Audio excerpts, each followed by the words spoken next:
It all started one morning. Emma was 29 years old and worked at a marketing agency in New York.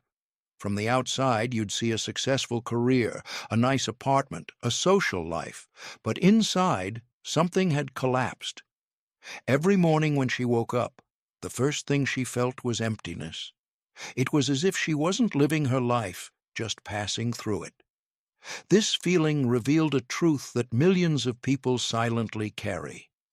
A person who doesn't love themselves can never truly be happy. Emma's story is actually many of our stories. How much we value ourselves, what kind of relationship we have with our own existence, seeps into every corner of our lives. This journey that begins in our minds directly affects not just our emotions, but our choices, our relationships, our careers, even our health. So what is self-love? Is it just looking in the mirror and telling yourself, "You're amazing"? No. Self-love is a much deeper, much more complex, and much more transformative process.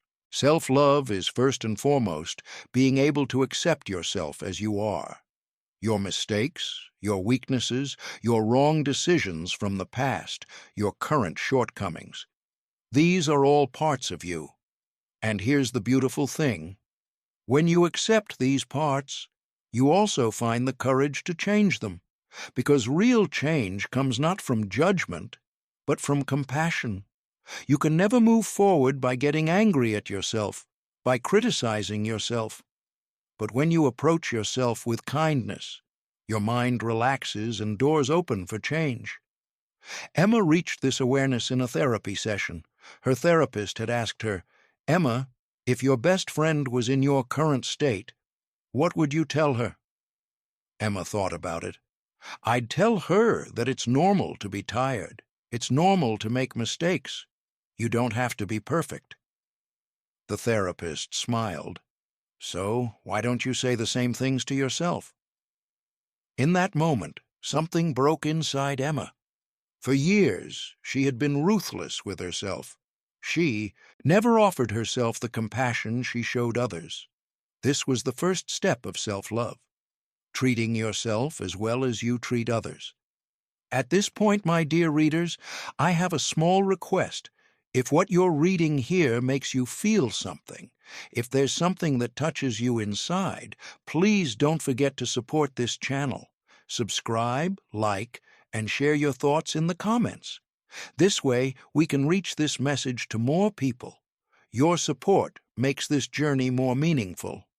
Thank you in advance. The second dimension of self-love is making peace with the past. All of us have regrets, pains, hurts in our past. Maybe a relationship ended badly. Maybe you missed a job opportunity. Maybe you lost someone you loved. These experiences sometimes open deep wounds in your soul, but self-love isn't about ignoring these wounds. It's about looking at them with compassion. Being able to say, "The me back then did the best they could," is the greatest gift you can give yourself. David's story is a good example of this. He was 35 and worked as a software developer at a tech company in London. But 10 years ago, after a big argument with his father, the bond between them had broken. His father had passed away 2 years ago, and David still couldn't forgive that argument. He blamed himself. "Why didn't I go apologize? Why was I so stubborn?" he constantly asked. This guilt was eating him up from the inside. One day, David joined a group therapy session. There, he met people who had experienced similar pains.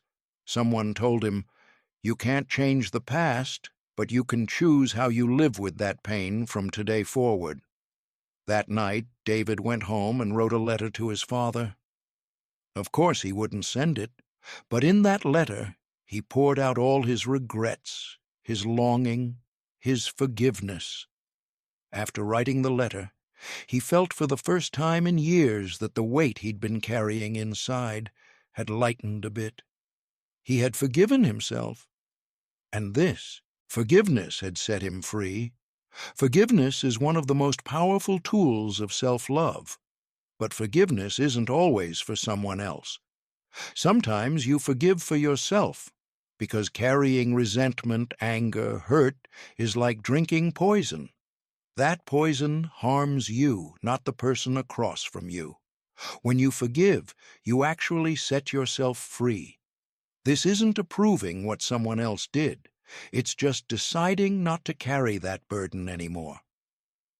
After Claire forgave her mother, changes happened in her life. She slept more peacefully at night now.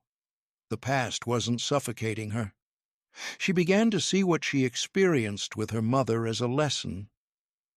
My mother taught me that I don't have to be perfect, because she wasn't perfect either. And that's normal. This perspective also softened Claire's relationship with herself. She no longer expected perfection from herself. The second dimension of self-love is also taking care of yourself, your body, your mind, your soul. After Emma started therapy, she decided to make small changes in her life. Every morning she meditated for 10 minutes. She started going to the gym 3 times a week. She limited social media. And most importantly, she learned to say no to herself. She no longer accepted every meeting invitation. She wasn't trying to please everyone. She was prioritizing her own needs. And these changes improved both her physical and mental health. But this process wasn't easy. Emma felt guilty at first. Am I being selfish? She thought. But over time, she realized that taking care of herself wasn't selfishness, it was responsibility. Because you can't pour from an empty cup. She needed to fill her own cup first. This awareness fundamentally changed her life. She was now more energetic, happier, more peaceful. And interestingly, the people around her started noticing this change too. The third dimension of self-love is listening to your inner voice. We all have 2 voices inside. One criticizes, judges, constantly points out shortcomings. The other supports, shows understanding, is compassionate. Most of us are so used to that critical voice that we think it's our real voice, but that voice is usually just an echo of past conditioning. Sophia's story illustrates this very well. She was 26 and worked at a fashion design studio in Barcelona. But the voice inside constantly told her she wasn't good enough. You're not good enough. You can't succeed. Who would like your designs anyway? This voice was so intense that Sophia even considered stopping design altogether. But then she listened to a podcast. The speaker said, "The critic inside you doesn't reflect reality, it reflects your fears." This sentence created an awareness in Sophia. That voice wasn't real. It was just a replay of the criticism she heard from her mother as a child. You can't do anything right. From that day on, Sophia started noticing that voice and challenging it. Every time a critical thought came, she would stop and ask herself, "Is this real or is it an old recording?" Most of the time, the answer was clear.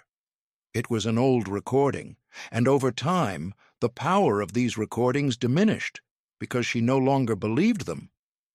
As self-love develops, a person gets to know themselves better.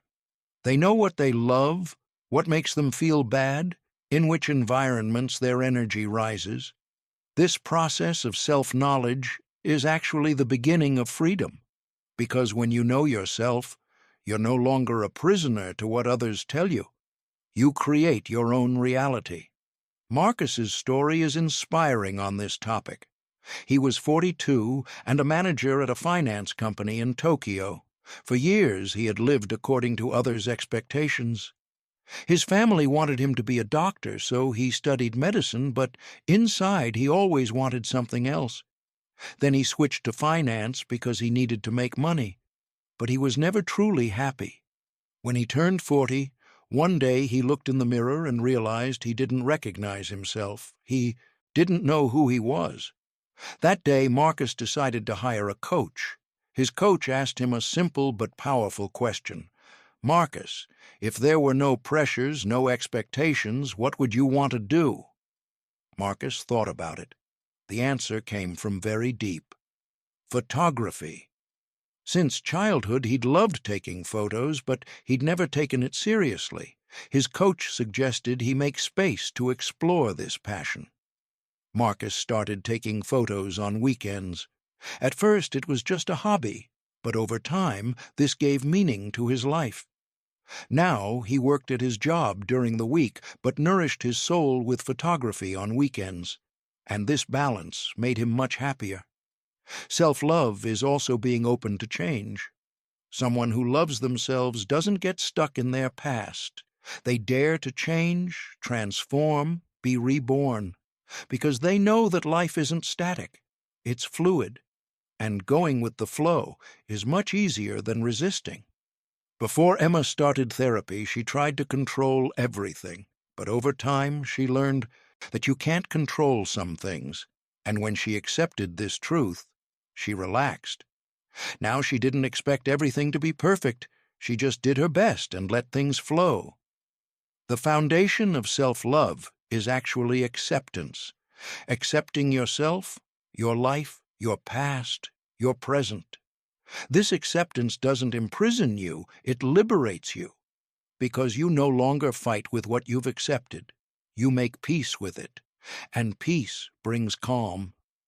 Inner peace can't be obtained with anything in the external world.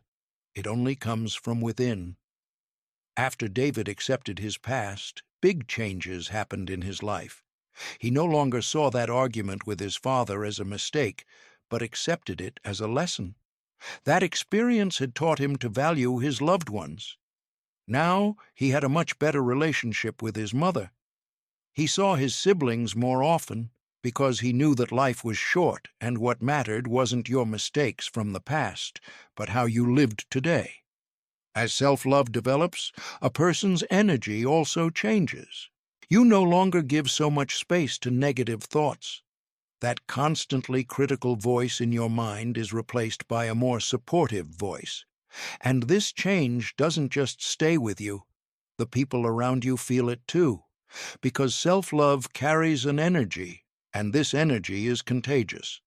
Emma experienced this change at work. Before, she was always stressed, tense, trying to keep up with everything. But after she started developing self-love, she became calmer, clearer, more focused. She spoke more effectively in meetings because she no longer needed others' approval. She trusted herself. And this confidence also reflected in her career. Within 6 months, she got promoted. But this time, the promotion excited her because she knew she deserved it.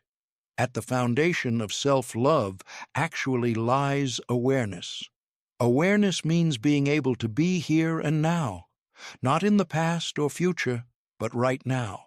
Feeling yourself breathing, hearing your body, recognizing your emotions. This is a simple but powerful practice.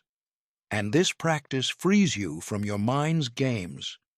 Sophia started doing 5 minutes of breathing exercises every day. She just sat and watched her breath.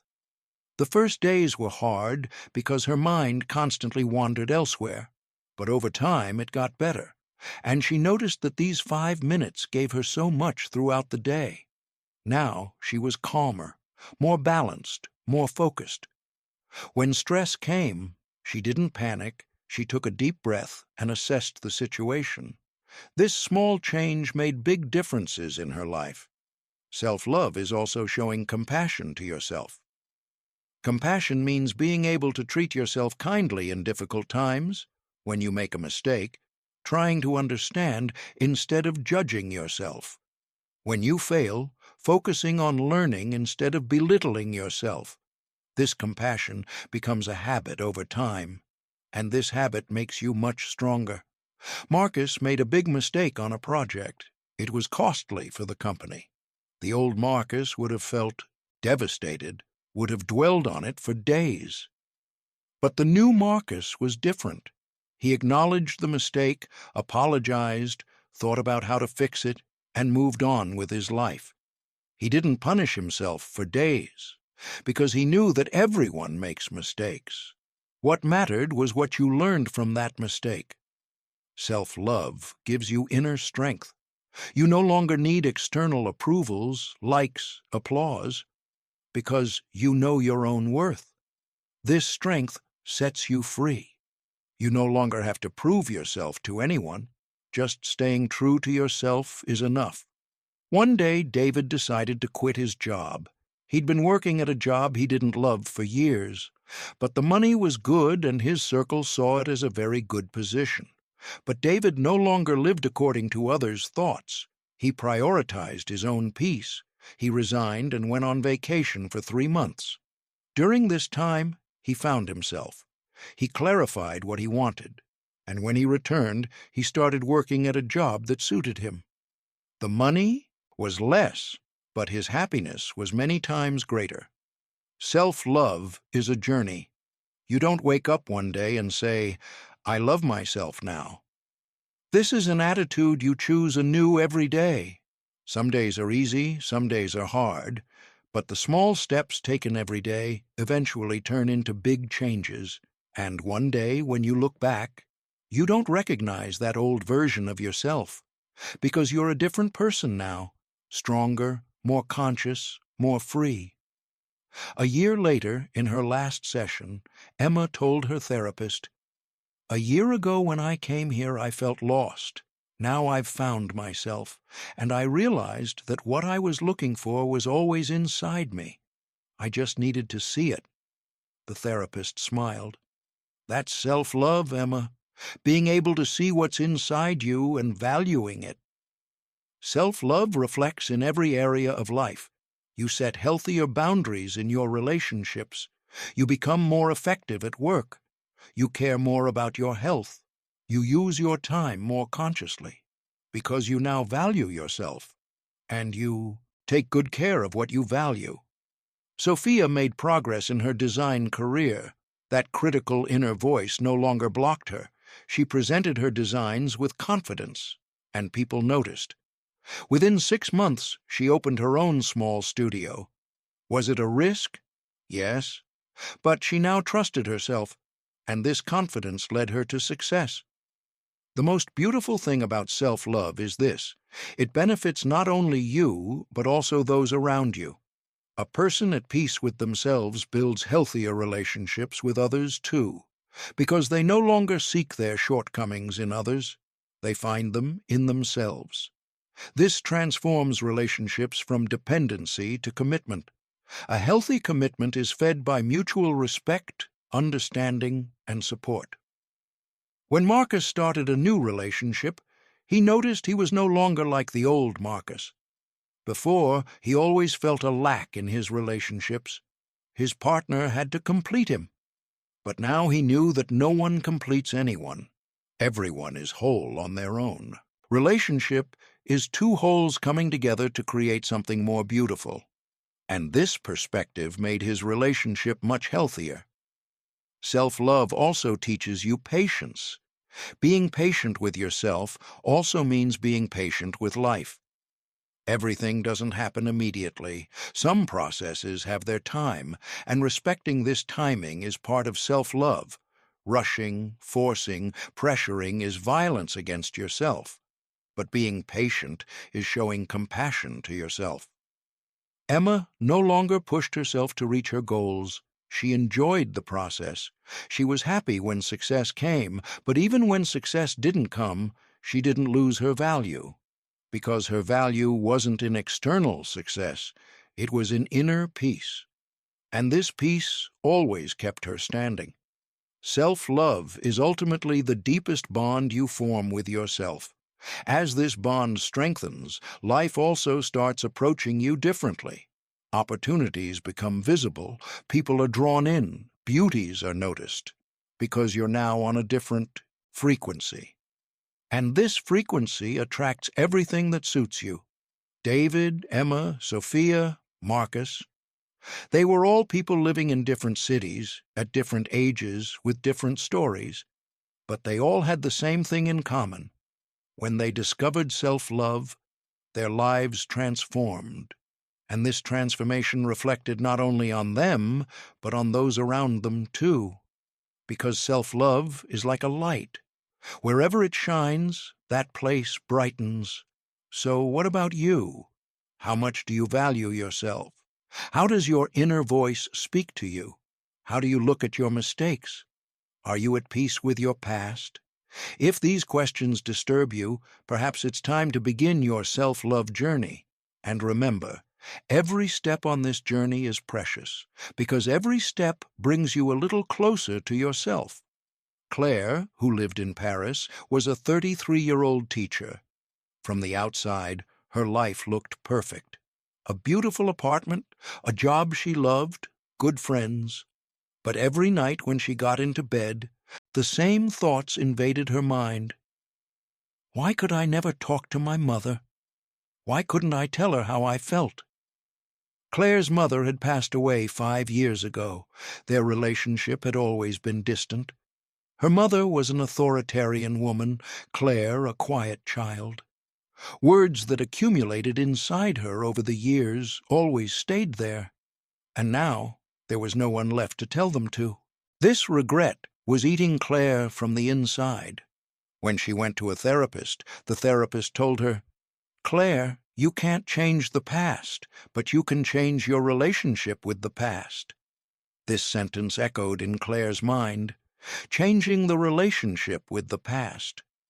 What did that mean? The therapist explained. You can't relive what happened in the past, but you can choose how you look at those events from today. You couldn't talk to your mother, perhaps, but today you can create an inner peace with her. That day, when Claire went home, she took a pen and paper. She started writing a letter to her mother. Of course she wouldn't send it, but in that letter she poured out everything she couldn't say. "Mom, I loved you so much, but I could never say it. Sometimes I thought you didn't understand me, but now I understand that you also did your best. I forgive you, and I forgive myself too."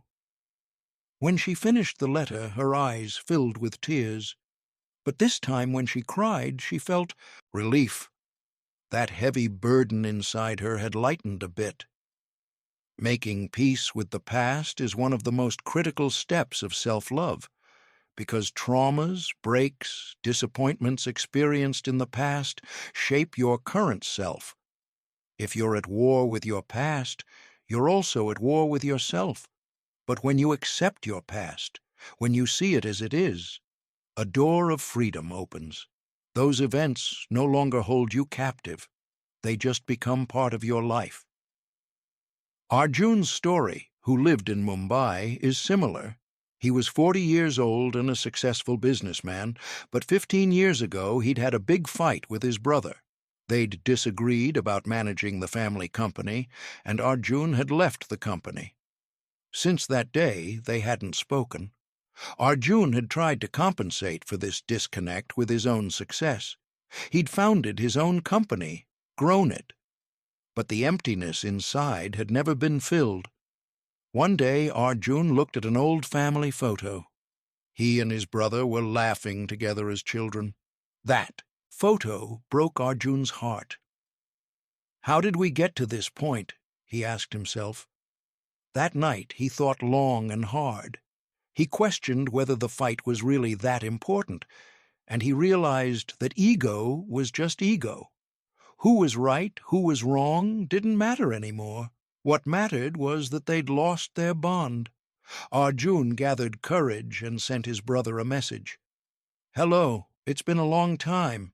Can we meet?" His brother didn't reply immediately. Arjun was tense, but he waited. 2 days later, the reply came, "Let's meet." When they met, both were emotional. Arjun apologized. His brother apologized too. Both admitted they'd missed each other for years. That day, the ice between them melted, and for the first time in years, Arjun felt that weight inside him lift. Forgiveness is one of the most powerful tools of self-love. But forgiveness isn't always for someone else. Sometimes you forgive for yourself, because carrying resentment, anger, hurt is like drinking poison. That poison hurts you, not the person across from you. When you forgive, You actually free yourself. This isn't approving what someone else did. It's just deciding not to carry that burden anymore. After Claire forgave her mother, changes happened in her life. She slept more peacefully at night now. The past wasn't suffocating her. She began to see what she experienced with her mother as a lesson. My mother taught me that I don't have to be perfect, because she wasn't perfect either. And that's normal. This perspective also softened Claire's relationship with herself. She no longer expected perfection from herself. Another dimension of making peace with the past is connecting with your inner child. All of us have a part from our childhood inside. That child was sometimes scared, sometimes felt unloved, sometimes was ignored, and that child still lives inside us today. If you don't listen to them, they silently suffer. But if you approach them with love, they heal. Nina's story, who lived in Amsterdam, shows the power of connecting with the inner child. She was 28 and a creative director at an advertising agency. From the outside, she was successful, but inside, she was constantly seeking approval. She wore herself out to win her boss's approval. She constantly tried to prove herself to gain her friends' admiration. This exhausted her. One day, Nina attended an inner reflection workshop. There, they did an inner child meditation. The guide said, "Close your eyes and imagine your younger self. Approach that child and ask, 'What do you need?'" In that meditation, Nina saw herself at 8 years old. Little Nina was sitting in a corner crying. Adult Nina approached her and asked, "Why are you crying?" Little Nina replied, "Nobody sees me. I'm not good enough." In that moment, Nina's eyes filled with tears. She understood that the feeling of inadequacy she'd been carrying for years came from her childhood. Her family had loved her very much, but always expected better. You can get better grades. You can draw better. This constant expectation of better had planted the belief, "I'm not enough," in Nina. And now adult Nina was still trying to please that little girl.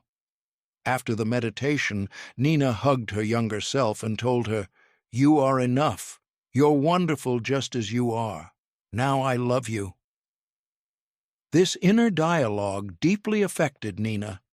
After the workshop, she turned a new page in her life. She no longer sought her boss's or friends' approval. She sought her own approval. And she was learning to give that approval to herself. Connecting with your inner child allows you to understand yourself more deeply. Why is that child afraid? Why sad? Why angry? When you find answers to these questions, you also understand your current behaviors. Maybe your fear of abandonment comes from an experience you had as that child. Maybe your need to control stems from the helplessness you felt as that child. Daniel, who lived in Sydney, was 37 and a lawyer at a law firm. He tried to control every detail of his life. He made plans, kept lists, expected everything to be perfect. But this need for control kept him constantly tense. When he went to a therapist, the therapist asked him questions about his childhood. Daniel remembered that his parents had divorced when he was 7. Everything had been chaotic then. His mother cried constantly, his father was absent, the house was in disarray. Little Daniel had felt helpless. He couldn't control anything, and that feeling of helplessness had terrified him. Now, adult Daniel tried to control everything to never feel that helplessness again. When the therapist explained this connection, Daniel had an epiphany. His need for control wasn't about the present. It was about the past. It was that little boy trying to protect himself. The therapist asked, "What would you tell 7-year-old Daniel?" Daniel thought. "I'd tell him, 'You're safe now. You don't have to control everything. It's okay to let go sometimes.'" From that day on, Daniel started practicing letting go. Small things at first. He didn't plan his weekend. He let a friend choose the restaurant. He didn't check his email every 5 minutes. These small steps were hard but liberating. And over time, Daniel felt lighter. The constant tension in his body decreased. He slept better. He enjoyed life more. Making peace with the past also means accepting your mistakes. We all make mistakes. We say things we regret. We make decisions we wish we could take back. But punishing yourself for these mistakes doesn't change anything. It only hurts you more. Self-love means being able to look at your mistakes with compassion. Yuki, who lived in Osaka, was 31 and worked at a pharmaceutical company. 5 years ago, she'd made a mistake at work that cost the company a lot of money. Even though her bosses had forgiven her, she couldn't forgive herself. Every time she remembered that mistake, she felt shame. This shame held her back.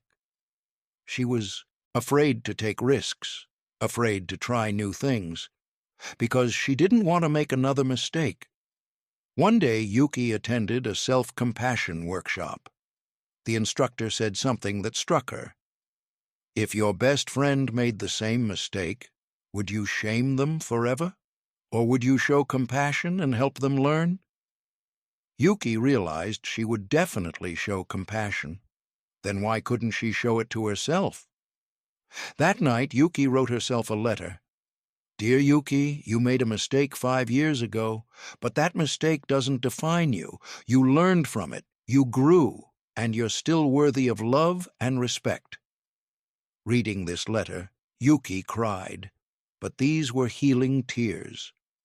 For the first time in 5 years, she felt she could let go of that shame. Making peace with your past also means releasing trauma.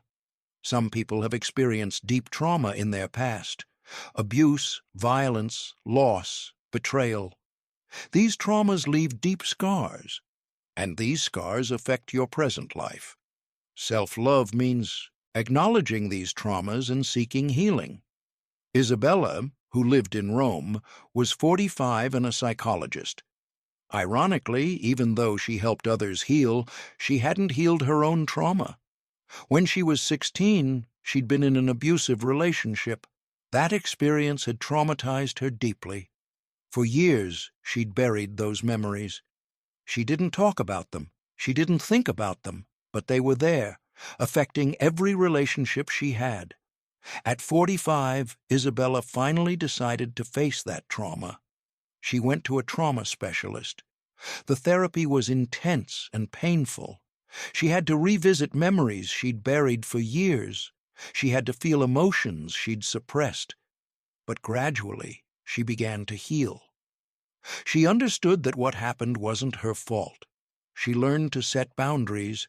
She realized she deserved healthy relationships. The healing process took 2 years, but at the end, Isabella felt reborn. That trauma no longer controlled her. She'd integrated it into her story, but it didn't define her. And this healing allowed her to help her clients even more effectively, because now she understood trauma not just intellectually, but experientially. Your inner child carries all these past experiences: the joys, the pains, the fears, the hopes. When you connect with that child, you understand why you are the way you are today. And more importantly, you can give that child what they didn't receive back then. Leo, who lived in São Paulo, was 39 and a musician, but he'd never pursued music professionally. Even though he was talented, he was afraid. This fear came from his childhood. When he was 10, he'd performed at a school concert. He'd made a mistake, and some kids had laughed. That experience had humiliated him so much that he never performed in public again. In therapy, Leo reconnected with that 10-year-old boy. He saw him on that stage, scared and humiliated. Adult Leo approached him and said, "I'm sorry that happened to you. But that one mistake doesn't mean you're not talented. I believe in you." This inner dialogue was powerful. Leo decided to give himself another chance. At 39, Leo performed at an open mic night. He was terrified. His hands shook, but he did it. And this time, people applauded. They appreciated his music. Leo cried after the performance, not from sadness, but from relief. He'd freed that 10-year-old boy from that stage. Making peace with your past and healing your inner child is ongoing work. It's not done in one session or one letter. It's a process that continues throughout life. But every step on this path brings you closer to yourself. Every act of forgiveness lightens your burden. Every moment of compassion strengthens you. Claire now keeps that letter she wrote to her mother in a drawer. Sometimes she reads it, and each time she feels a little more peace. David and his brother now have dinner together once a month. They've rebuilt their relationship. Arjun's business is still successful, but now he has his brother in his life too. Nina no longer seeks approval from others. She approves of herself. Daniel has learned to let go. Yuki has forgiven herself. Isabella has healed her trauma. Leo is making music again. All these people have different stories, but they all did the same thing. They made peace with their past. They connected with their inner child. They forgave themselves, and through this process, they learned to love themselves more deeply. Your past is part of you, but it doesn't have to control you. You can look at it with compassion. You can learn from it. You can release it. And when you do, you create space for a new present and a new future. A present and future built not on pain, but on love. Not on shame, but on acceptance. Not on fear, but on courage. Making peace with the past is perhaps the most challenging part of the self-love journey, because it requires you to face things you've been avoiding. It asks you to feel emotions you've been suppressing. It demands that you look at truths you've been denying. But it's also the most liberating part, because when you make peace with your past, you reclaim your power. You're no longer a victim of what happened. You're the author of what happens next. And your inner child? That child is still inside you, waiting to be seen, waiting to be heard, waiting to be loved. When you give that child the attention, compassion, and love they need, something magical happens. You heal, and from that healing, you become whole. Not perfect, but whole. And wholeness is the foundation of self-love. Maya lived in Toronto and was 35 years old. She worked as a nurse at a busy hospital. Everyone loved Maya. She was the person who always said yes. Need someone to cover a shift? Maya. Need help moving? Maya. Need someone to listen to your problems at 2 a.m.? Maya. She was reliable, kind, and selfless. But there was one problem. Maya was completely burned out. One evening, after a 16-hour shift, Maya came home and collapsed on her couch. She was exhausted, not just physically, but emotionally. She felt like she had nothing left to give. And yet her phone was buzzing with requests. Her colleague needed her to cover tomorrow. Her friend needed advice about her boyfriend. Her mother wanted her to visit this weekend. Maya looked at these messages and felt something she'd never felt before. Resentment. This resentment scared her. Am I becoming a bad person? She wondered. But deep down, she knew the truth. She wasn't becoming a bad person. She was just becoming a person who had finally run out of fuel. The next day, Maya did something she'd never done before. When her colleague asked her to cover the shift, she said, "I'm sorry, but I can't this time. I need to rest." The words felt foreign in her mouth, but she said them. Her colleague seemed surprised, but said, "Okay, no problem. I'll ask someone else." And that was it. The world didn't end. Her colleague didn't hate her. Maya wasn't fired. Nothing catastrophic happened. In fact, something wonderful happened. Maya rested, and that rest reminded her of something crucial. She mattered too. Setting boundaries is one of the most important aspects of self-love. Boundaries aren't walls that keep people out. They're guidelines that protect your energy, your time, and your well-being. When you don't have boundaries, people will take and take until you have nothing left. Not because they're malicious, but because you've taught them that it's okay to do so. James, who lived in Chicago, learned this lesson the hard way. He was 29 and worked in sales. He had a friend named Brett who constantly borrowed money. $20 here, $50 there, sometimes $100. Brett always promised to pay him back, but he never did. James knew this pattern, yet every time Brett asked, James gave. Why? Because he didn't want to lose the friendship. One day, James's girlfriend asked him, "Why do you keep lending Brett money? He never pays you back." James thought about it. The truth was uncomfortable. "Because I'm afraid if I say no, he won't be my friend anymore." His girlfriend looked at him thoughtfully. "James, if someone is only your friend because you give them money, are they really your friend?" That question haunted James. He realized his relationship with Brett wasn't a friendship. It was a transaction, and he was the one paying. The next time Brett asked for money, James said, "Brett, I've lent you over $1,000. You haven't paid any of it back. I can't lend you more." Brett got angry. He accused James of being a bad friend. He stopped calling. James felt guilty at first. But then something happened. He noticed his bank account wasn't constantly drained. He had money for things he wanted, and he realized that losing Brett wasn't losing a friend. It was losing someone who was using him. Real friends respect boundaries. People who get angry when you set boundaries are often the ones who benefited from you not having any. Setting boundaries is especially important in romantic relationships.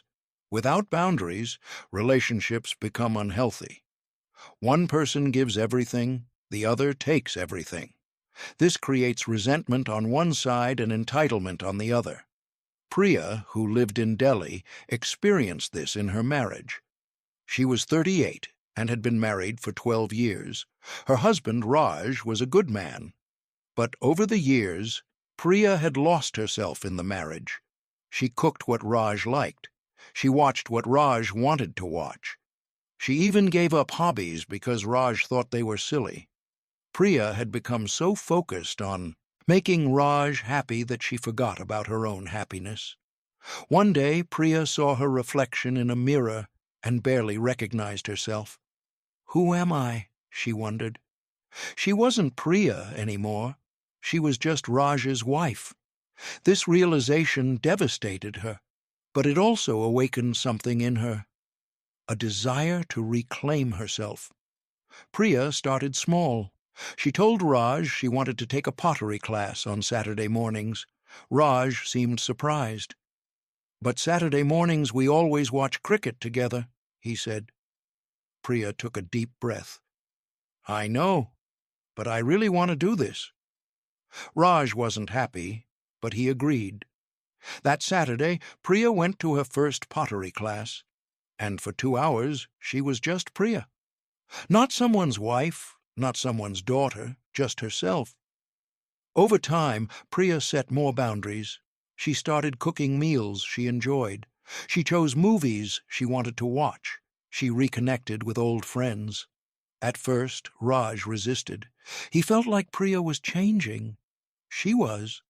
But the amazing thing was, their marriage actually improved.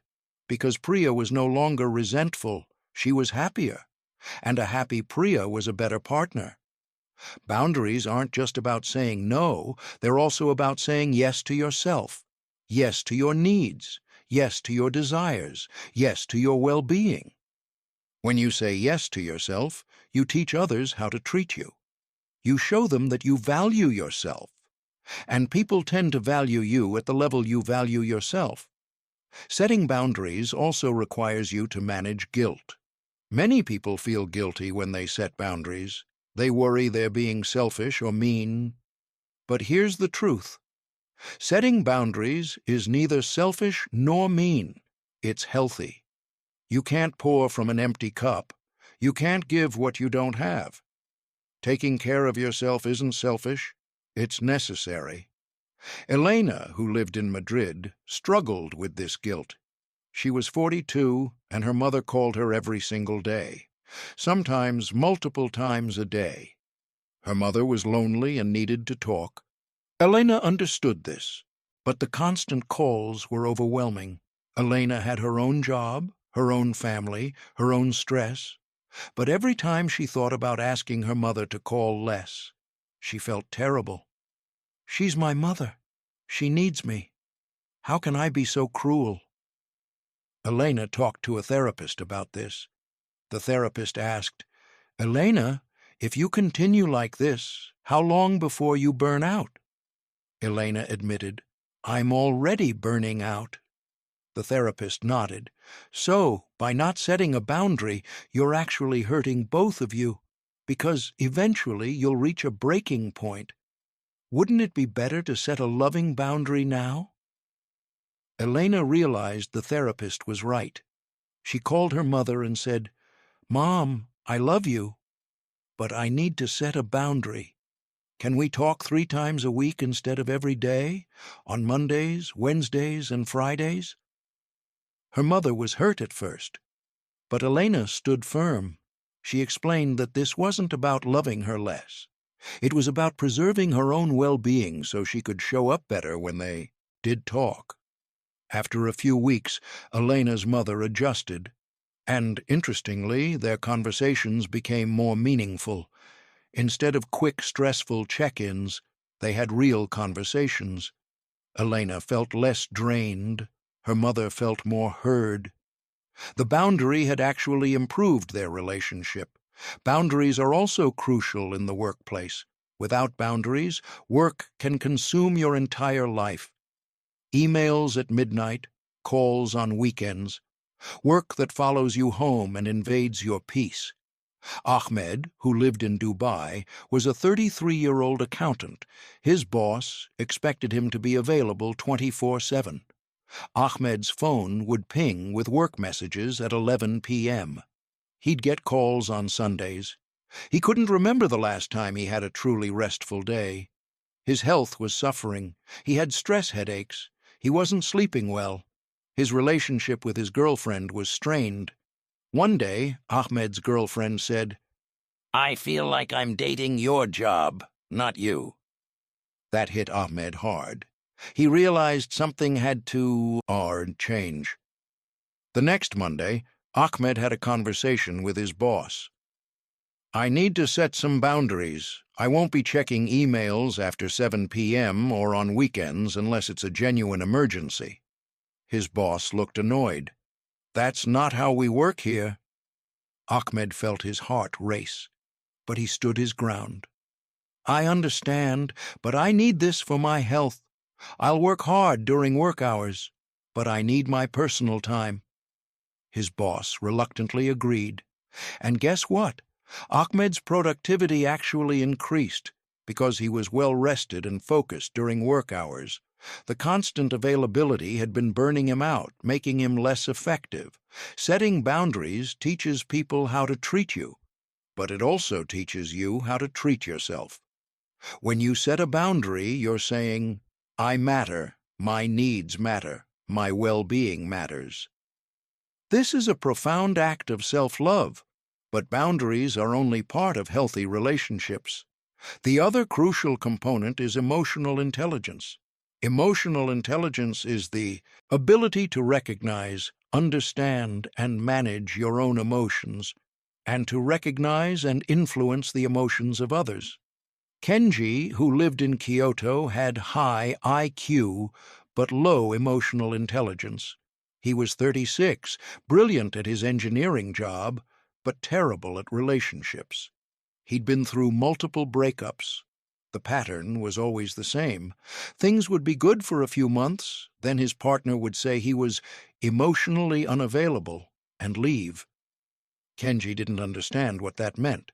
He wasn't avoiding his partners. He saw them regularly. He answered their calls. What more did they want? A friend finally explained. Kenji, when your girlfriend tells you about her day, you immediately try to fix her problems. You don't just listen. You don't acknowledge her feelings. You jump to solutions. This confused Kenji. But isn't fixing problems helpful? His friend shook his head. Sometimes people don't want solutions. They want to be heard. They want their feelings validated. That's emotional intelligence. Kenji decided to work on this. He read books about emotional intelligence. He practiced active listening. The next time he was in a relationship, when his girlfriend had a bad day, instead of offering solutions, he said, "That sounds really frustrating. I'm sorry you're dealing with that." And something amazing happened. His girlfriend felt heard. She relaxed. She smiled and said, "Thank you for understanding." Kenji realized that emotional intelligence wasn't about being less logical. It was about recognizing that emotions matter, that people's feelings are valid, even if they don't make logical sense. This awareness transformed his relationships. Emotional intelligence also means managing your own emotions, not suppressing them, but understanding them. When you feel angry, instead of lashing out, you pause and ask, "Why am I angry? What triggered this?" When you feel sad, instead of drowning in it, you acknowledge, "I'm feeling sad. This feeling is temporary. It will pass." Fatima, who lived in Cairo, had struggled with anger management. She was 27 and worked in customer service. Difficult customers would trigger her rage. She'd snap at them, which would get her in trouble. Her manager had warned her multiple times. Fatima went to therapy. Her therapist taught her about emotional regulation. When you feel anger rising, take 3 deep breaths. Then ask yourself, what do I really need in this moment? Fatima practiced this. The next time a customer yelled at her, she felt the familiar rage building. But this time, she paused. 3 deep breaths. What do I need? The answer came. I need to feel respected.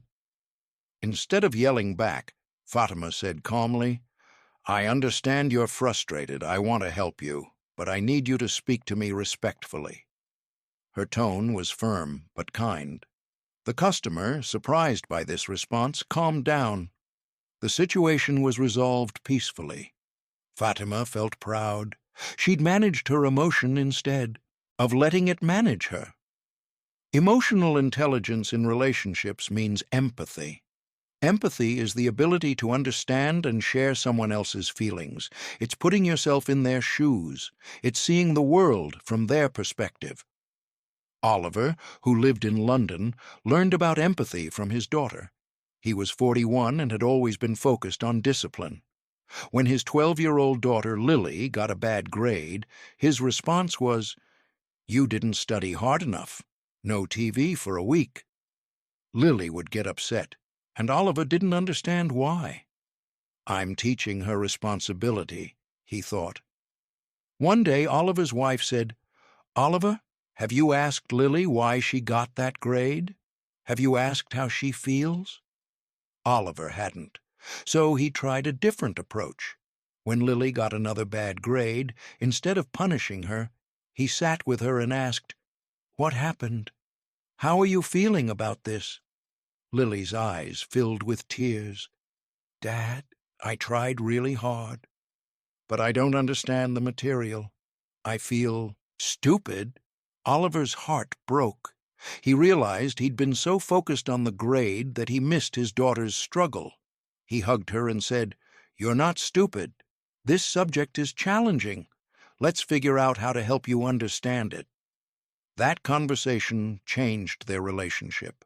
Lily felt safe opening up to him. Oliver learned that empathy wasn't about being soft. It was about being connected. It was about understanding before reacting. Emotional intelligence also involves self-awareness, knowing your triggers, knowing your patterns, knowing what makes you feel certain ways. Zara, who lived in Cape Town, had a trigger she didn't recognize for years. Whenever someone canceled plans last minute, she would feel intense panic. She'd spiral into thoughts like, "They don't really like me. I'm not important to them." This would ruin her entire day. In therapy, Zara traced this back to childhood. Her father used to promise to take her places, then cancel at the last minute. Little Zara felt rejected and unimportant. Now, adult Zara was still carrying that wound. Once she recognized this, she could address it. When someone canceled plans, she'd remind herself, "This isn't about my childhood. This is about their schedule. It's not personal." This self-awareness freed her. The trigger still existed, but it didn't control her anymore. She could observe it, understand it, and choose her response. The combination of healthy boundaries and emotional intelligence creates strong, fulfilling relationships. You know what you need, and you can communicate it. You recognize others' needs, and you can respond with empathy. You don't lose yourself in relationships, but you don't isolate yourself either. You maintain your individuality while creating genuine connection. Maya, who set boundaries, found that her relationships actually improved. People didn't resent her limits. They respected them. And the energy she preserved by saying no to some things allowed her to fully show up for the yeses that mattered. James, who stopped lending money to Brett, made new friends. Real friends who valued him for who he was, not what he could give them. These friendships were deeper and more authentic. Priya, who reclaimed herself in her marriage, inspired Raj to do the same. He started pursuing his own hobbies. Their marriage became a partnership of two whole people, not one person sacrificing for the other. Boundaries and emotional intelligence aren't just relationship skills, they're life skills. They determine how you navigate the world, how you protect your peace, how you build meaningful connections, how you love yourself while loving others. And at the core of both is self-love.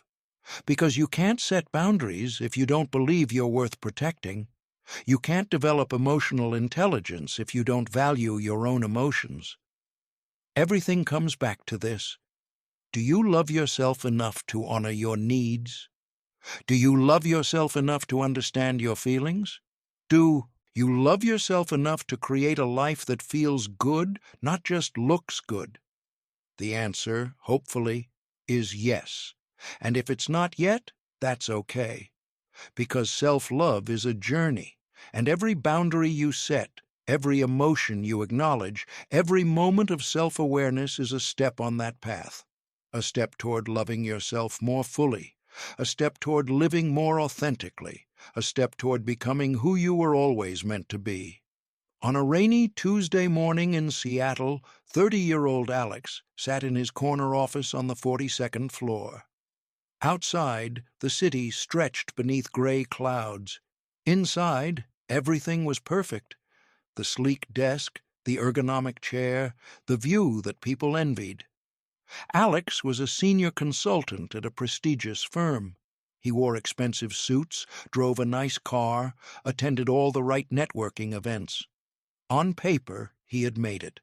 But as Alex stared at his computer screen, reading through yet another corporate email about quarterly targets, he felt absolutely nothing. Not excitement, not pride, just emptiness. He couldn't remember the last time he'd felt genuinely happy about his work. Actually, he couldn't remember the last time he'd felt genuinely happy about anything. That evening, Alex went home to his apartment in a trendy neighborhood. He poured himself a drink and sat on his designer couch. His phone buzzed with congratulations. He'd just been promoted to director. People were excited for him. But Alex felt like he was looking at someone else's life. This wasn't his dream. This was his father's dream. His father had always wanted him to be successful in business. Make good money, Alex. Build a career. That's what matters. So Alex had done exactly that. He'd studied business in college even though he loved literature.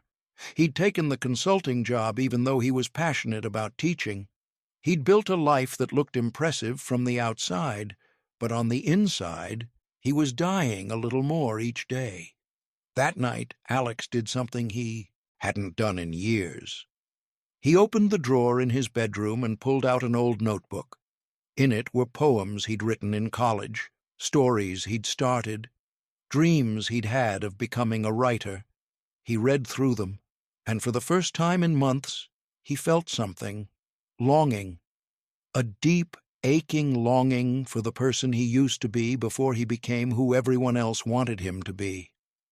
Staying true to yourself is perhaps the most challenging aspect of self-love, because it requires you to potentially disappoint people, to go against expectations, to choose your own path even when everyone is pointing in a different direction. But it's also the most essential aspect, because a life lived for others is not really a life at all. Isabel, who lived in Lyon, understood this at 52. She had spent 30 years as a lawyer, following her mother's insistence that she needed a respectable profession. But Isabel's true passion was gardening. She could lose hours tending plants, creating landscapes, watching things grow. For 3 decades, this passion was relegated to weekends and evenings. At 52, Isabel had a health scare, a cancer diagnosis that turned out to be benign, but it shook her profoundly. Sitting in that hospital bed, waiting for test results, she thought, "If this is serious, what will I regret?" The answer came immediately. Not living the life I wanted.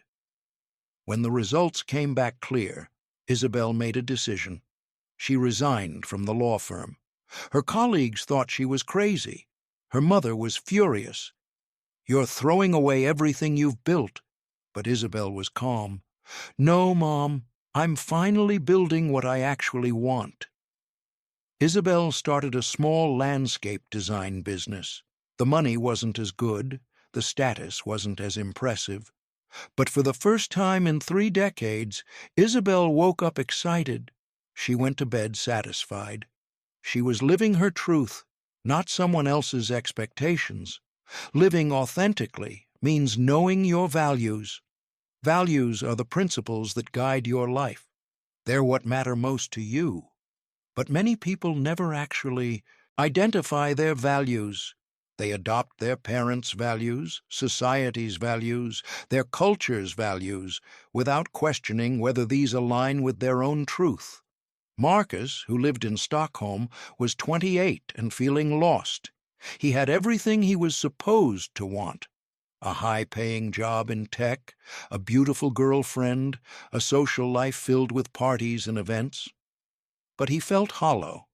A friend suggested he work with a life coach. In their first session, the coach asked, "What are your core values?" Marcus drew a blank. "I don't know. Success? Money?" The coach shook her head. "Those are outcomes, not values. Values are things like integrity, creativity, connection, freedom, service. What actually matters to you at your core?" Marcus had never thought about it. That week, he did an exercise. He wrote down moments in his life when he felt most alive, most fulfilled. A pattern emerged. The moments weren't about money or status. They were about helping people, teaching his younger cousin to code, volunteering at a community center, mentoring new employees. The value that kept appearing was contribution. Marcus realized that what actually mattered to him was making a positive impact, not making more money. This realization changed everything. Marcus started volunteering more. He looked for ways to mentor others at work. Eventually, he left his tech job to teach coding to underprivileged youth. The pay cut was significant. His girlfriend left him because she wanted someone more ambitious. But Marcus had never felt more aligned. He was living according to his values, and that alignment brought a peace he'd never experienced. Identifying your values is crucial. But living them is even more important. This is where authenticity becomes challenging, because sometimes your values will conflict with what others want from you. Amara, who lived in Nairobi, was 35 and engaged to a man her family adored. Stephen was successful, handsome, from a good family. Everything seemed perfect, except Amara didn't love him. She cared about him, respected him, but there was no passion, no deep connection. She'd said yes to the engagement because everyone was so happy about it. Her parents, her friends, everyone thought they were perfect together. But as the wedding approached, Amara felt increasingly trapped. One of her core values was authenticity. She prided herself on being honest, yet here she was, about to enter a marriage based on a lie. The lie that she was in love when she wasn't. 3 months before the wedding, Amara gathered her courage and told Stephen the truth.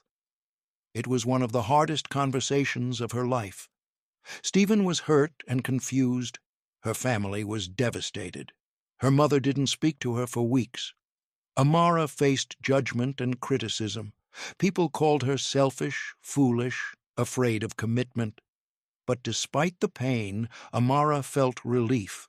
She had honored her truth. She hadn't lived a lie to make others happy. Years later, Amara had no regrets. She eventually met someone she truly loved, and Stephen, too, found someone who loved him fully. Amara's decision to be authentic had been painful in the short term, but right in the long term. Authenticity also means expressing yourself honestly, not being rude or cruel, but being real. Many people wear masks, pretending to be happier, more confident, more put together than they actually are. This performance is exhausting. Dmitri, who lived in Moscow, was 41 and always played the role of the strong one. When friends had problems, he listened but never shared his own. When family needed support, he provided it but never asked for help. He believed showing vulnerability was weak. This changed when Dmitri went through a divorce. He was devastated, but he hid it. "I'm fine," he told everyone. "It's for the best." But he wasn't fine. He was heartbroken and lonely. One night, at dinner with his closest friend, the friend asked how he was really doing.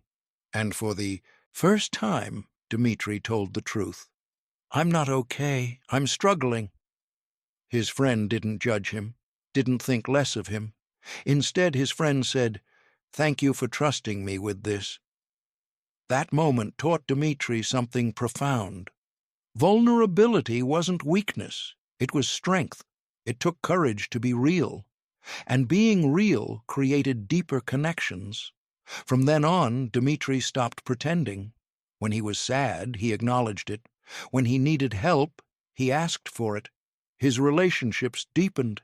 People felt closer to him because he let them see the real him, not just the strong facade. Being authentic sometimes means standing alone, because not everyone will understand your choices. Not everyone will support your path. Some people will judge you, criticize you, or distance themselves from you, and that's okay, because trying to please everyone means being true to no one, especially not yourself.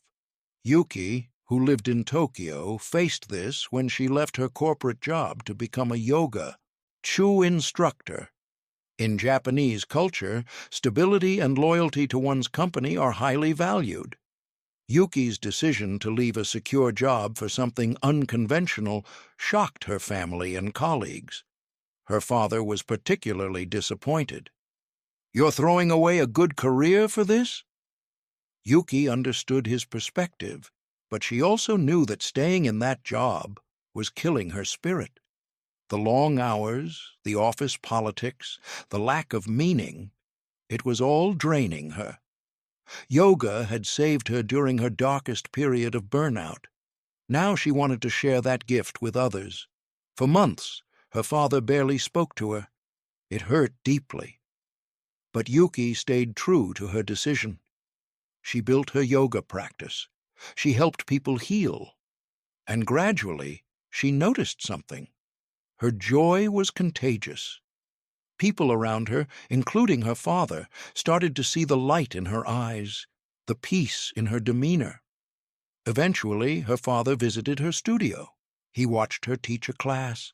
Afterward, he hugged her and said, "I understand now you needed this." Staying true to yourself doesn't mean you'll always have everyone's approval, but it means you'll have something even more valuable, your own respect. When you look in the mirror, you'll recognize the person looking back. You won't be a stranger to yourself. Authenticity also requires self-knowledge. You can't be true to yourself if you don't know who you are. This is why self-reflection is so important. Taking time to understand your desires, your fears, your patterns, your dreams. Sophia, who lived in Buenos Aires, was 26 and constantly compared herself to others. She'd see friends traveling the world and feel she should travel. She'd see colleagues getting promoted and feel she should climb the corporate ladder. She'd see influencers with perfect lives and feel she should have that too. This constant comparison left her exhausted and confused. A mentor asked her, "Sophia, what do you actually want? Not what you think you should want, not what others have. What lights you up?" Sophia had to admit she didn't know. She'd been so busy chasing what others valued that she'd never asked herself what she valued. Sophia started journaling every morning. Simple questions. What made me happy yesterday?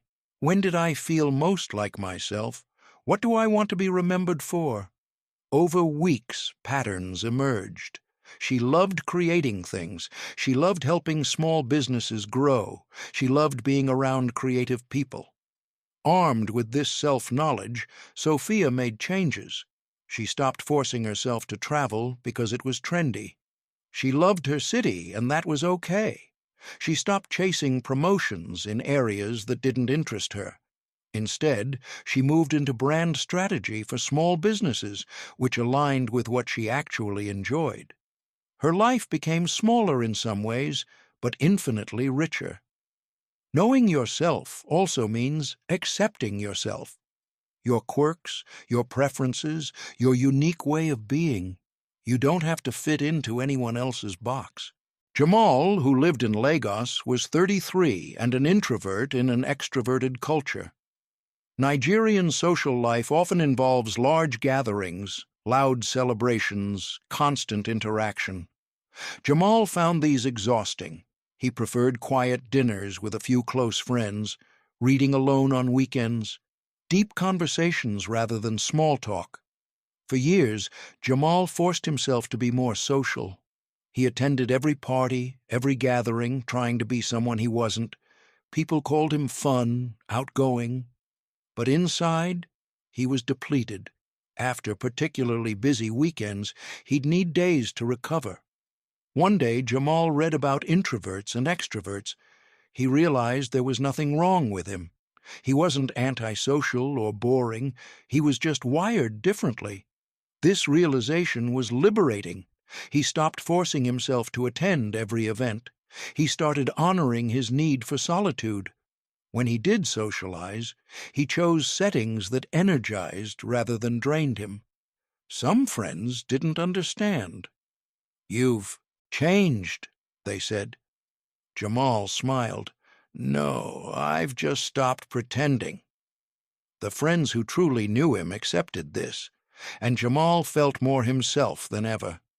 Staying true to yourself is an ongoing practice, because life will constantly present situations that test your authenticity, pressure to conform, temptation to take the easy path, fear of standing out. But each time you choose authenticity over approval, you strengthen your self-love. Alex, sitting in his Seattle office, made a decision that night while reading his old poems. He would start writing again. Not as a hobby or side project, as a career. It would mean leaving his director position, taking a massive pay cut, moving to a smaller apartment, facing skepticism and concern from everyone who knew him, but it also meant waking up with purpose, spending his days doing what he loved, creating something meaningful, being who he actually was, not who he was supposed to be. 6 months later, Alex was working part-time at a bookstore and writing every day. His father was confused. His colleagues thought he'd lost his mind, but Alex had found something more valuable than their approval. He'd found himself. And in finding himself, he'd discovered what self-love truly meant. The courage to live as the person you actually are, not the person you think you should be. Because at the end of your life, you won't regret disappointing some people. You'll regret disappointing yourself. You'll regret the dreams you didn't chase, the truth you didn't speak, the person you didn't become. Authenticity is the antidote to that regret. It's choosing yourself day after day, decision after decision, and that choice is the ultimate act of self-love. The morning sun filtered through the curtains of a small apartment in Melbourne. Olivia, 43 years old, sat at her kitchen table with a cup of coffee growing cold in her hands. She'd just quit her job. After 20 years as an accountant, she'd walked into her boss's office yesterday and resigned. No backup plan, no safety net, just a deep, undeniable knowing that if she stayed one more day, something inside her would die completely. Her hands trembled slightly as she thought about what she'd done. The practical voice in her head was screaming, "What have you done? You have a mortgage. You have responsibilities." But underneath that panic was something else, something quiet but powerful, relief. For the first time in 2 decades, Olivia felt like she could breathe. Taking the lead role in your own life means making decisions that terrify you. It means stepping out of the script others wrote for you and improvising your own story. It means accepting that you, and only you, are responsible for your happiness, your fulfillment, your life. This is perhaps the most profound expression of self-love. Believing you deserve to be the protagonist of your own story, not a supporting character in someone else's. Most people sleepwalk through life. They follow the expected path: school, job, marriage, kids, retirement. There's nothing wrong with this path if it's truly chosen, but for many it's simply the default. They never stop to ask, is this what I actually want? Or is this just what I'm supposed to want? Chen, who lived in Singapore, was 37 when he finally asked himself this question. He was a doctor, like his father and grandfather before him. The family legacy was important. But Chen had never actually wanted to be a doctor. He'd wanted to be a chef. Cooking was his passion, his joy, his creative outlet. But his family had made it clear that wasn't a real career. That wasn't respectable. So Chen had buried his dream. He went to medical school, became a surgeon, and spent 15 years performing operations while his soul quietly starved. He was good at his job. He helped people. But he felt like he was living someone else's life.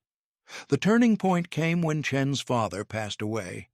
At the funeral, Chen listened to people speak about his father's dedication to medicine, and he felt nothing.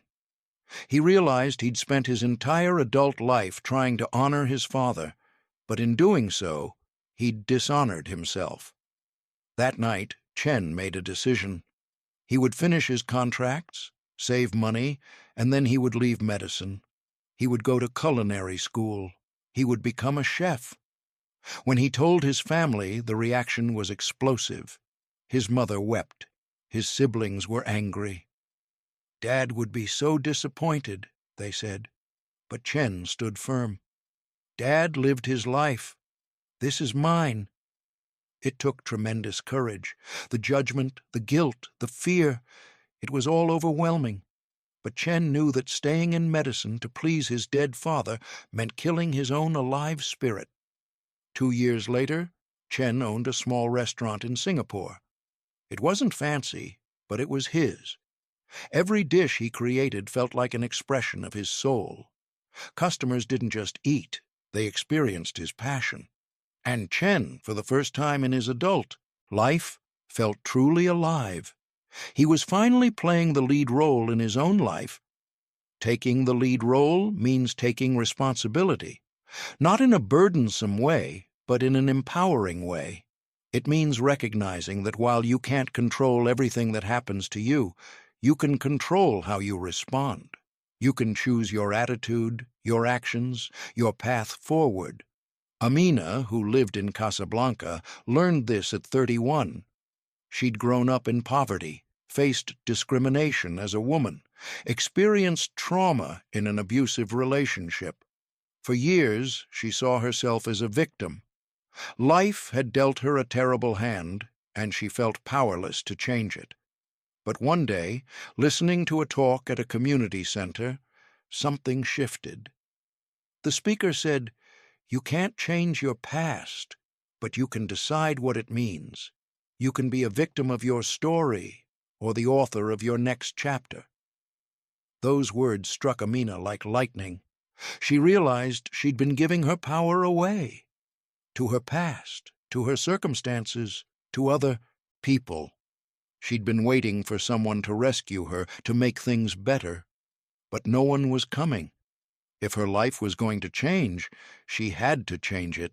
Amina started small. She enrolled in night classes to finish her education. She got a job at a cafe, not glamorous, but honest work.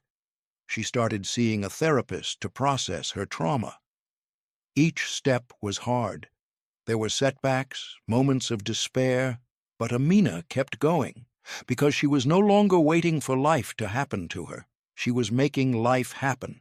5 years later, Amina was running a nonprofit helping women escape domestic violence. She used her pain to fuel her purpose. She turned her story of victimhood into a story of strength. And in doing so, she didn't just change her own life. She changed the lives of hundreds of women who saw in her proof that transformation was possible. Taking the lead role also means discovering your purpose. Purpose isn't something you find lying on the ground. It's something you create through the intersection of your passions, your skills, and the world's needs. It's what makes you come alive and contribute something meaningful. Robert, who lived in Vancouver, was 51 and had spent 30 years in corporate marketing. He was successful, well paid, but unfulfilled. He kept thinking, is this it? Is this all there is? At 51, he decided to take a sabbatical. 3 months to figure out what he actually wanted. During that time, Robert volunteered at different places: a food bank, an animal shelter, a mentorship program for at-risk youth. At the youth mentorship program, something clicked. He was helping a 16-year-old named Marcus work on his resume. Marcus had grown up in foster care, had no family support, was trying to navigate the world alone. Robert saw himself in Marcus, not the circumstances, but the hunger for guidance. That day, Robert discovered his purpose. He wanted to mentor young people who lacked family support. He wanted to be the guide he wished he'd had. Robert didn't quit his job immediately, but he restructured his life. He went part-time at work and spent the rest of his time building a mentorship organization. Within 3 years, his organization was helping hundreds of youth. Robert made less money, but he had something money couldn't buy: meaning. Every morning he woke up knowing his life mattered, not because of his title or salary, but because of his impact. Purpose doesn't have to be grand. It doesn't have to change the world. It just has to matter to you and contribute something beyond yourself. Eleni, who lived in Athens, was 62 and retired. She'd been a teacher, raised 3 children, lived a conventional life. In retirement, she felt lost. Her kids were grown, her career was over, and she didn't know what to do with herself. She felt invisible, irrelevant. One day, walking through her neighborhood, Eleni noticed the community garden was overgrown and neglected. She'd always loved gardening. On impulse, she started cleaning it up. Just her, alone, pulling weeds. The next day, she came back. And the next. After a week, a neighbor asked what she was doing. Making it beautiful again, Eleni said simply. That neighbor joined her. Then another. Soon a group of neighbors were working together, transforming the garden. They started growing vegetables and donating them to local families in need. The garden became a gathering place, a source of fresh food, a point of community pride. Eleni hadn't set out to create something big. She'd just followed what brought her joy. But that joy led to purpose. She was bringing beauty to her community, feeding families, creating connection. At 62, she'd found a new role in her life. Not the role she'd expected, but the role that fit perfectly. Taking the lead in your life means trusting yourself, trusting your instincts, your desires, your inner voice. The world is loud with opinions and advice, but beneath all that noise is your own wisdom. Learning to hear it and trust it is crucial. Liam, who lived in Dublin, was 25, and everyone told him to take a high-paying job offer from a tech company in London. It was a great opportunity. More money, better career prospects, a prestigious company. Logically, it made perfect sense. But something in Liam's gut said no. He couldn't explain it. The job should have been perfect. But every time he imagined himself there, he felt heavy, constricted. His heart said to stay in Dublin, to take a lower-paying job at a small startup working on environmental technology. Everyone thought he was crazy. "You're throwing away a huge opportunity." Liam struggled with the decision. Was he being foolish? Was he letting fear hold him back? But when he sat quietly and listened to his deepest truth, the answer was clear. The London job wasn't right for him, even if it looked good on paper. The Dublin startup aligned with his values. It excited him. It felt right. Liam trusted his gut. He took the startup job. 3 years later, that startup was thriving, and Liam was doing work he believed in. The London company, meanwhile, had gone through layoffs and restructuring. Liam's instinct had been right. His inner wisdom had steered him true. Not every decision will work out perfectly. But decisions made from your truth, even if they don't succeed conventionally, will teach you, grow you, and keep you aligned with yourself. Decisions made to please others or meet expectations, even if they succeed externally, will leave you feeling empty. Taking the lead role in your life also means embracing your uniqueness. You're not meant to be like anyone else. Your path doesn't have to look like anyone else's path. Your definition of success doesn't have to match society's definition. Zainab, who lived in Istanbul, was 38 and child-free by choice. In a culture where motherhood was deeply valued and expected, this was controversial. Family members constantly asked when she'd have children. Strangers questioned her decision. She faced judgment and pressure. But Zainab knew herself. She'd never felt the desire to be a mother. She loved children, but she didn't want her own. Instead, she poured her nurturing energy into her work as a pediatric nurse and her role as an aunt to her nieces and nephews. This felt right to her. For years, Zainab struggled with guilt. Was she being selfish? Was something wrong with her? But through therapy and self-reflection, she made peace with her choice. She wasn't broken, she was just different. And different was okay. More than okay, it was authentic. Zainab stopped apologizing for her life. When people asked about children, she said simply, "That's not my path." Some people judged her, but others, women who felt the same but were afraid to say it, found courage in her honesty. Zainab realized that by living her truth, she was giving others permission to live theirs. Your life is yours to design.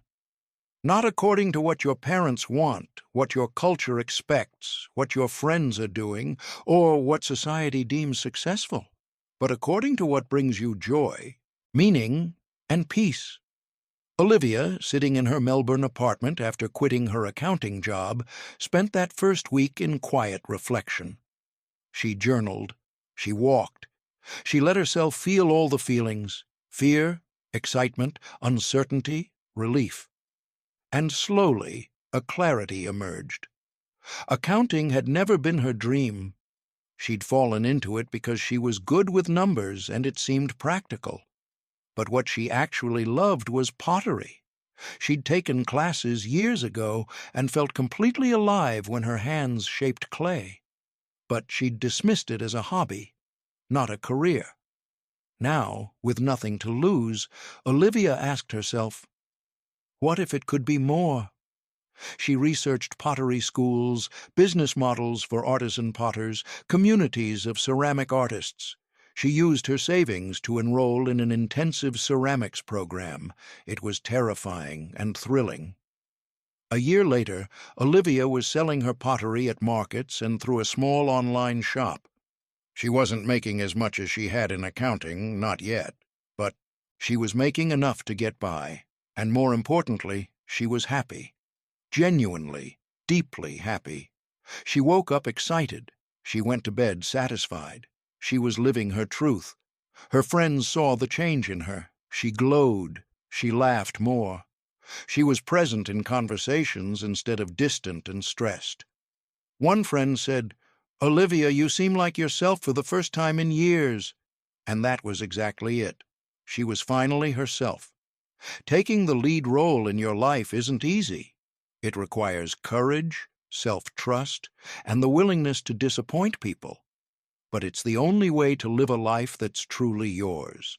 The alternative is spending your precious years playing a role in someone else's play, speaking lines someone else wrote, living by someone else's script. You get one life, one chance to be here, to experience this, to create something meaningful. You can spend it seeking approval, following the safe path, being who others want you to be. Or you can spend it being brave, being authentic, being yourself. The choice is yours. And that choice, made consciously every single day, is the essence of self-love. Because when you love yourself, you honor yourself. You give yourself the gift of a life that aligns with your truth. You become the author, the director, and the star of your own story. And in that starring role, you finally understand you were never meant to be anyone but yourself. Your quirks, your passions, your unique way of seeing the world, these aren't flaws to fix. They're gifts to share. They're what make your story worth telling. So step into the spotlight. Take the lead role. Live boldly, authentically, unapologetically. Because you deserve a life that doesn't just look good from the outside but feels right on the inside. You deserve to be the hero of your own journey. And that journey begins the moment you decide, I love myself enough to live as myself. This is the final frontier of self-love, not just accepting yourself or caring for yourself, but actually honoring yourself enough to build a life around your truth. To choose your happiness over others' expectations, to pursue your purpose over society's approval, to be authentic in a world that constantly pressures you to conform. It's challenging, it's scary, it's uncertain, but it's also liberating, fulfilling, and real. And at the end of your days, when you look back at your life, you won't wonder, what if? You'll know that you lived fully, truly, authentically. That you loved yourself enough to give yourself the greatest gift possible, the freedom to be yourself. Emma in New York, David in London, Sophia in Barcelona, Marcus in Tokyo, Claire in Paris, Arjun in Mumbai, Nina in Amsterdam, Maya in Toronto, James in Chicago, Priya in Delhi, and all the others we've met on this journey. They all discovered this truth. Self-love isn't selfish. It's essential. It's not the end goal. It's the foundation from which everything else is built. When you love yourself, you make better choices. You build healthier relationships. You pursue meaningful work. You create a life that resonates with your soul. And from that place of wholeness, you don't just change your own life. You inspire others to change theirs. Because self-love is contagious. When people see you living authentically, thriving in your truth, glowing with inner peace, they wonder, could I do that too? And the answer is yes. Anyone can, including you. So, start today. Start now. Not with grand gestures, but with small acts of self-love. Listen to your inner voice. Honor your needs. Set a boundary. Forgive yourself. Choose authenticity. Take one step toward your truth, because you matter. Your happiness matters. Your life matters. And the world needs you. Not a dimmed-down, people-pleasing version of you, but the full, radiant, authentic you.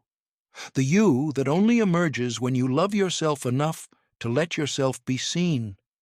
This is your invitation, your permission slip, your wake-up call to stop waiting, stop hiding, stop shrinking, and start loving yourself with the fierce, unapologetic, transformative love you deserve. Your story is waiting to be written, and you, beautiful soul, are the only one who can write it.